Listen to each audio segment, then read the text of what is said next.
ترکی میں زلزلے کے ملبے میں خاتون نے دیا بچے کو جنم، ماں کی ہوئی موت اور معصوم کو اسپتال منتقل کر دیا گیا۔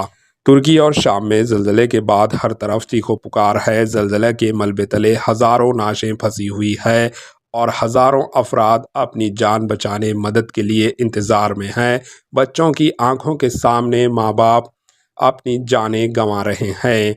ایسے میں پورا ترکی اور شام میں یہ غم کا ماحول ہے۔ ایک حاملہ خاتون نے زلزلے کے ملبے تلے اپنے بچے کو جنم دیا، جس کے بعد ماں جان کی بازی ہار گئی۔ ملبہ ہٹاتے وقت بچے کی رونے کی آوازیں سنائی دی اور وہاں موجود لوگ چونک گئے۔ ملبے کو آہستہ آہستہ ہٹایا گیا اور معصوم کو علاج کے لیے اسپتال لے جایا گیا۔ یہ منظر دیکھ کر وہاں موجود افراد کی آنکھوں سے رونے لگے۔ Bureau report, AHN news.